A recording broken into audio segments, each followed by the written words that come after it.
Ei, pessoal, tudo bem? Vamos lá para o nosso segundo vídeo?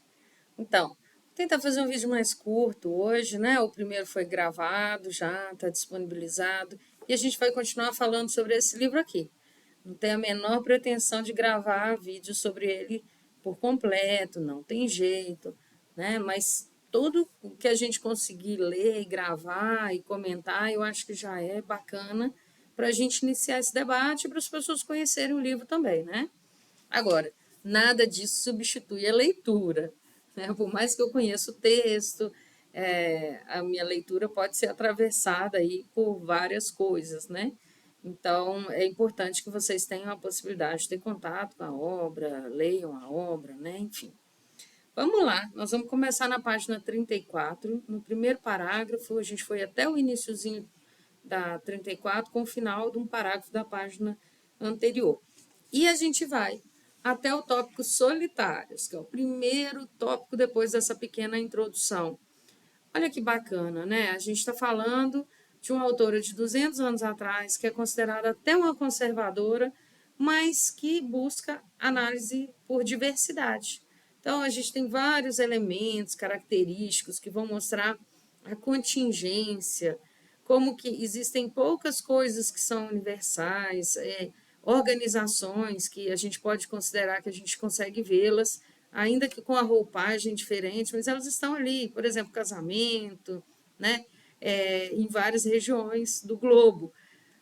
E eu falo isso porque, diante do discurso de posse do Donald Trump, né, uma perseguição, uma ojeriza da diversidade, é tão bom a gente ver a Martineau, outras teóricas, outros teóricos que chamam a atenção para isso, né, que não reduzem a complexidade do mundo, da vida social, a escolhas discricionárias, a escolhas normativas, né, enfim, acho que já é uma boa conversa por aí, né?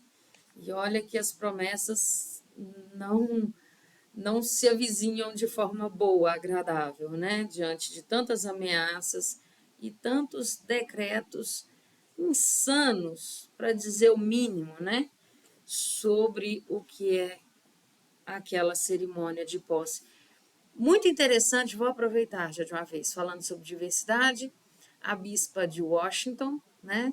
E como é que a gente pode falar um pouco sobre isso, a questão de gênero, a questão da resistência, direitos humanos, usando esse livro aqui também. E a Martineau vai falar muito sobre direitos humanos nesse livro.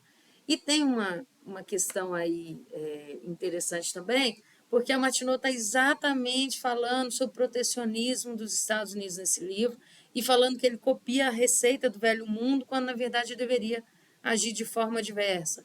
Vai falar sobre meio ambiente, vai falar, enfim, várias coisas que são interessantes e contemporâneas ainda hoje, o que é algo assim inacreditável, né? Discurso de ódio, a Martino fala sobre isso. Então, como depois de 170 anos, né, de publicação da obra, isso ainda é atual, isso ainda parece familiar, soa aos nossos ouvidos de modo familiar.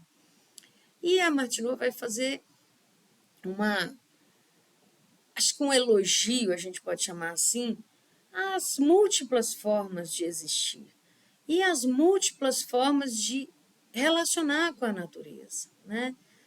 De entender o seu papel nesse meio, de entender o que é coletividade, como é que ela funciona, de retirar desses territórios o que é bom para as pessoas, dialogar com isso, enfim. Nossa, eu estou empolgada hoje, né? Com a posse do Donald Trump. Vamos lá. A gente vai começar na página 34, então, e segue até a 36, se não me engano. Observei também o progresso da vida convencional. Olha, a sociedade se formando nos Estados Unidos. Eu a vi em todo estágio de avanço, desde o clarear nos bosques, quando abre clareira, sabe, no meio da mata, onde o colono, carregando apenas seu machado, faz suas próprias ferramentas, sua casa, sua lareira, sua cama, sua mesa. Esculpe seus campos, captura dentre animais selvagens ou perdidos de seu estoque de fazenda e cria sua própria comida. Calor e luz do inverno. Da vida primitiva como essa, para a do mais alto fim, que exclui todo pensamento de análise. A posição ou prospectos de homens em um novo país pode melhor ser feita inteligível por relatos dos quais o viajante disse e ouviu enquanto entre eles. Imagens servem ao propósito melhor do que relatórios. Darei, portanto, imagens de algumas das muitas variedades de moradores que vi no meio de suas diferentes localidades, circunstâncias e modos de viver. Gente, olha, lembra só, a Martineau pontua uma coisa que é muito bacana, assim, é uma aposta didática dela. As ilustrações, as imagens, que são os exemplos, né? Ela coloca a gente na cena. É uma forma empática de manifestação, né? Então, fiquem atentos a isso, porque às vezes ela tira um caso assim da manga enquanto está explicando um determinado fenômeno e analisando ele, refletindo sobre ele, e isso é o que ela chama de imagens de ilustração, tá bom? Nenhum deles tem consciência de quão vívida é uma ideia que ele imprime sobre a mente da humanidade, nem quão distinto um lugar que ele preenche em suas lembranças. Nenhum deles, provavelmente, está consciente de quão mais feliz ele é do que Alexandre, em ter perante a si mais mundos a conquistar. Minhas narrativas ou imagens não devem ser mais do que um pouco selecionadas dentro de uma multidão. Meu capítulo se estenderia para um maior comprimento do que qualquer romance antigo se eu estivesse a dar tudo o que possuo. Os Estados Unidos, talvez por isso ela vai escrever depois o retrospecto, né? Os Estados Unidos não são apenas vastos em extensão, são inestimavelmente ricos em riqueza material. Existem pescarias e pedreiras de granito ao longo da costa norte e remessa a partir do mundo comercial inteiro dentro de seus portos. Existem curtumes dentro do alcance de seus bosques de carvalho e manufaturas no norte a partir do crescimento do algodão do sul. Existe uma ilimitada riqueza de milho, cana-de-açúcar e beterraba, canha, molinho, tabaco e arroz. Existem regiões de pastagens. Existem variedades de uva para vinho e amoras para seda. Existe sal, existem fontes minerais, existe mármore, ouro, chumbo, ferro e carvão. Existe uma cadeia de montanhas dividindo o grande Vale Fértil Ocidental, desde a ocupada região leste que se assenta entre as montanhas do Atlântico. Essas montanhas produzem as nascentes pelas quais os grandes rios serão alimentados para sempre, para fertilizar o grande vale e ser o veículo de seu comércio comum. Fora do alcance desses rios, na vasta largura do norte, se assentam os grandes lagos, para serem da mesma forma os servos do comércio e para disporem em suas pescarias os meios de vida e de luxo para milhares. Esses mares interiores temperam o clima, verão e inverno, e garantem a saúde ao coração do vasto continente. Nunca existiu um país mais dotado pela natureza. É abençoado também na variedade de seus habitantes. Ai, a diversidade aí, né? Nossa, o Trump podia dar uma lidinha na Martineau. Por mais que possa satisfazer o orgulho de uma nação ser descendente de alguma linhagem, acho que o Musk também, né? Depois do aceno nazista. É, em última análise, melhor que tenha sido composta de muitas nações. A importância dos imigrantes na obra da Martineau é algo surreal. Ela vai fazer um elogio, uma descrição sobre como cada grupo de imigrantes, de cada origem, como é que eles contribuíram para formar os Estados Unidos, né? Então, esse convencional é a sociedade, né, que está sendo criada. Como isso é importante, essa diversidade, como é importante o imigrante. Que pena que nem todos saibam disso, né?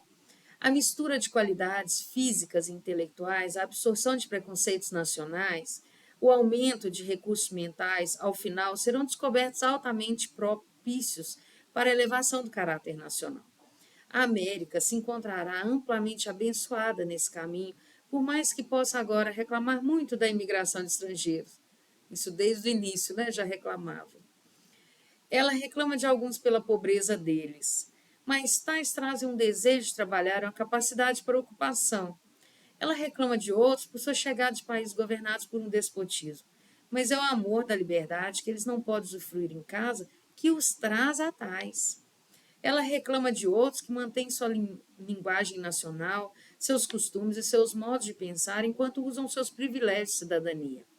Isso pode parecer indelicado, mas procede desse amor ao país e às instituições domésticas, as quais fariam os filhos de seus filhos patriotas americanos convictos. Só aqui eu acho que tem 3 relações interessantes, né?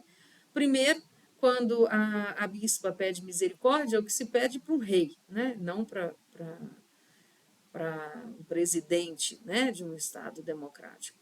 Segundo, os ataques do Trump aos, por exemplo, aos venezuelanos, chamando-os de marginais, assassinos, né, aos mexicanos, né, de traficantes, enfim. E, no caso dos venezuelanos, vindos de um regime ditatorial. E no caso dos filhos de outros países, que aí não poderiam ser reconhecidos, né, pelo vínculo do nascimento no território, vejam só o sanguíneo, olha que interessante. A Martineau está dizendo, poxa, esses nasceram aqui, mas eles são convictos com relação a esse patriotismo ao território ao qual estão vinculados agora, então eles celebram o país de onde vieram, as suas tradições, isso não é um empecilho, isso não é um problema. E ela diz: está tudo bem. Ela dizendo mesmo, tá? Os estados da Nova Inglaterra podem se orgulhar deles mesmos por sua população ser homogênea, enquanto a de outros estados é mestiça. Está bem que a estabilidade deveria então ter sido temporariamente provida por uma parte da União que deveria, pela temporada, ser reconhecida superior sobre o restante. Mas, tendo esse propósito do arranjo sido realizado, a Nova Inglaterra talvez possa daqui em diante admitir o que alguns outros já veem, que se herda muito mais das virtudes dos peregrinos, com maiúsculo, requer reforço em outras, e que um amplo reforço de outras raças lhe ajudaria a jogar fora o fardo de suas falhas herdadas. Gente, como isso é importante, né? Olha, a diversidade não é prejudicial. A diversidade, ela traz riqueza, ela traz perspectivas diferentes. A diversidade, ela é capaz de transformar a sociedade, né? Esse convencional, esse mundo convencional sendo criado. E se a gente foca apenas numa origem, nós temos com certeza coisas boas dessa origem, mas nós temos coisas muito ruins, que ela chama de falhas, e que poderiam ser superadas no contato com outras origens, com outras perspectivas. E aí, o último parágrafo, antes de começar os solitários. Dificilmente pode haver um conjunto mais fino de elementos para a composição de uma nação do que os Estados Unidos agora contêm. Levará séculos para fundi-los. E por esse tempo, o orgulho da ancestralidade, e ela coloca entre parênteses, a vaidade da derivação física, ela está dizendo, hein? Será do quê? Já estará no fim. Que pena, Martineau, ainda não, só que não, quase 2 séculos depois. A ancestralidade das qualidades morais será a única linhagem preservada. E dessas, todas as nações civilizadas sob o céu possuem uma ampla e provavelmente igual cota. Põe todo mundo no páreo, né? Deixe os Estados Unidos, então, estimar seus industriosos germanos e holandeses, seus resistentes irlandeses, seus inteligentes escoceses, seus gentis africanos, tão bem quanto os intelectuais yankees, o sulista despreocupado e o ocidental complacente. Todos são bons na sua forma e ampliam o valor moral de seu país, como as diversidades de solo, do clima e de produções fazem a sua prosperidade material. Foi uma coincidência, né? Esse texto está na parte introdutória, mas eu vou reiterar isso. Quão importante a gente voltar nos clássicos para entender que às vezes a gente andou pouco, ou que a gente andou e deu cambalhota para trás, né? E de uma forma assim muito brusca, muito... E como isso, depois a gente vai discutir isso, né? Que a questão da maioria está certa, a maioria está com a razão, que a Martineau tanto falou lá no Política, como representativa da democracia e dos problemas de se ter medo do povo, mas vejam, Trump é eleito pelo povo, né? Ganha no voto, ganha nos distritos, enfim, ele foi eleito democraticamente, representando essa plataforma, que para Martineau, as morais prevalecentes desses originários seriam também incompatíveis com a democracia, né? E uma falta de perspectiva racional mesmo sobre o papel que a diversidade tem. Convido vocês para ler a obra, para continuar aqui acompanhando no canal. Se inscreve no canal para a gente chegar a mais pessoas. ajuda a divulgar a obra da Martineau. Nós já estamos no terceiro livro da Martineau, né, traduzido no Brasil, disponível, né, pode ser adquirido lá pelo blog, pelo e-mail editora fernandahcalcantara@gmail. Esse trabalho é um trabalho voluntário da tradução, da editoração, e o que a gente quer é que os livros se financiem para que não tenham que ter recursos, né, pessoais sendo destinados para eles e que possa alcançar o maior número de pessoas e que a Martineau, com tantas outras teóricas clássicas, sejam lidas no Brasil, como em outros países também, sejam reconhecidas com a contribuição que elas trazem para as ciências sociais e não só para elas, né? Para vários outros campos nos quais elas atuaram, como, por exemplo, economia, filosofia, metodologia e assim por diante. Gente, um beijo para vocês e até o próximo vídeo. Tchau! Espero que vocês estejam gostando. Deixem aí os comentários. Tchau!